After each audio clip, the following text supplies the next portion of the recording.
Assalamualaikum warahmatullahi wabarakatuh. Anak-anak, kita ketemu lagi. Hari ini kita akan membahas soal di mana kamu sudah mempelajari materinya pada minggu kemarin, yakni masih tentang bab sistem reproduksi manusia. Yang pertama adalah nomor 1 ini. Apa ini? Alat reproduksi laki-laki berikut beserta fungsinya yang benar adalah ini pilihannya ada skrotum, testis, epididymis, dan tubulus seminiferus. Kita lihat untuk skrotum, itu ini skrotum di sini. Apakah skrotum itu tempat pembentukan sperma? Salah. Yang benar, skrotum itu adalah pelindung testis ya. Jadi skrotum itu bungkusnya testis, di mana dia berfungsi sebagai pengatur suhu testis di sini. Makanya pada skrotum pada laki-laki ini biasanya bisa mengkerut ataupun bisa melebar tergantung suhu di lingkungan suhu lingkungan ya. Kemudian yang kedua testis. Mana testis? Ini testis ya. Jadi dibungkus oleh skrotum. Testis itu tempat pembentukan sperma. Tempat pembentukan sperma. Jadi ini terbalik ya. Kemudian epididymis.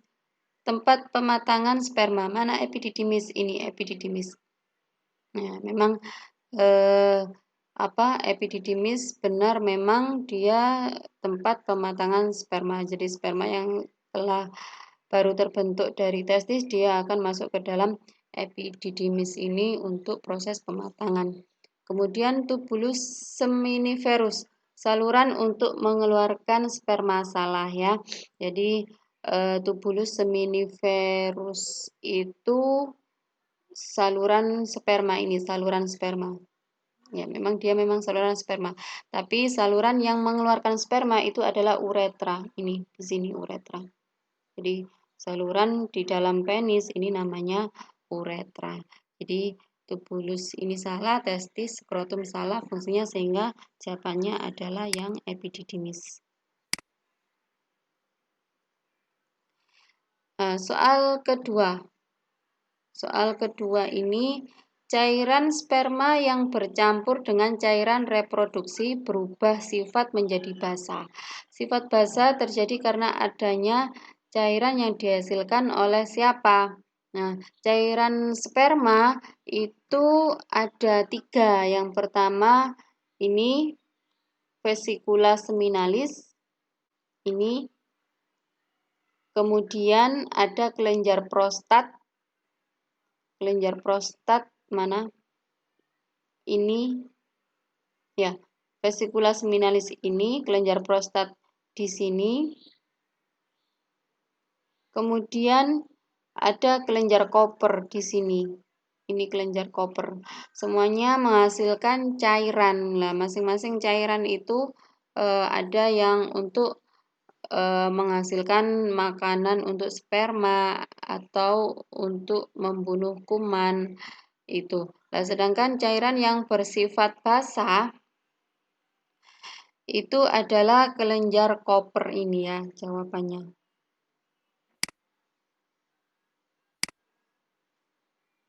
Soal berikutnya, nomor 3, ini adalah sistem reproduksi wanita. Kita lihat di sini, kemarin kita sudah belajar ini ya. Nah, ini sistem reproduksi wanita. Pada proses ovulasi, bagian yang berfungsi menangkap sel telur yang dilepaskan dari ovarium ditunjukkan angka mana? Menangkap ovum. Di mana letaknya? Nah, kita lihat sel telur itu dihasilkan oleh ovarium. Mana ovarium? Ini ovarium ya. Nah, kalau di sini ya ini. Ini ovarium.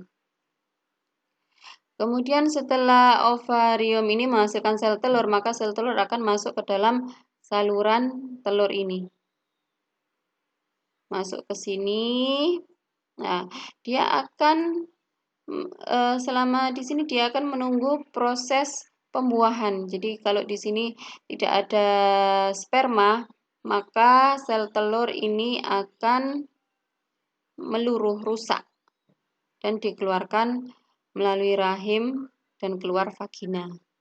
Jadi ini ovarium, ini saluran telur, ini rahim, dan ini vagina.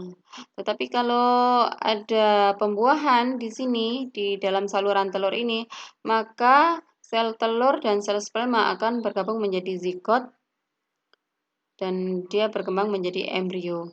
Embrio ini akan berkembang menjadi janin yang akan tumbuh dan berkembang di dalam rahim ini atau uterus. Sehingga pertanyaannya adalah pada proses ovulasi bagian yang berfungsi menangkap sel telur. Siapa yang menangkap sel telur ini? Jadi saluran telur yang ujungnya seperti rumbai ini adalah namanya infundibulum. Infundibulum. Ini ya, sama dengan ini. Jadi jawabannya adalah nomor 2. Kita klik nomor 2. Oke, soal berikutnya. Perhatikan gambar berikut. Bagian yang ditunjuk oleh huruf X mengandung banyak mitokondria karena berfungsi untuk apa? Anak-anak masih ingat ya, mitokondria dulu itu pada materi kelas 7 itu bagian dari sel yang berfungsi untuk respirasi. Jadi respirasi itu untuk menghasilkan energi, sehingga jawabannya apakah mitokondria melindungi testis, apakah menggerakkan sel sperma, apa menembus sel telur, atau menghasilkan energi. Jawabannya adalah pasti yang D, menghasilkan energi. Kemudian soal yang nomor 5. Perhatikan pernyataan berikut. Pada saat terjadi kehamilan akan terbentuk amnion. Fungsi amnion ditunjukkan oleh angka. Nah, pada proses kehamilan maka bayi akan berada dalam cairan. Jadi di dalam rahim ini itu terdapat cairan yang disebut dengan amnion atau cairan ketuban. Fungsinya untuk apa? Fungsinya untuk apa? Memberi ruang gerak pada janin, iya. Melindungi janin dari benturan, iya. Menyalurkan makanan, ini fungsi dari plasenta. Sebagai cadangan cairan dan terusnya iya, benar, 1, 4. Kemudian berperan dalam pertukaran gas. Jadi jawabannya adalah 1, 2, dan 4 ya.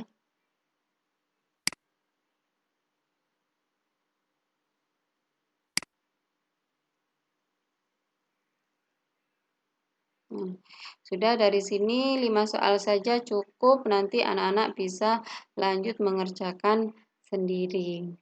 Jadi, assalamualaikum warahmatullahi wabarakatuh.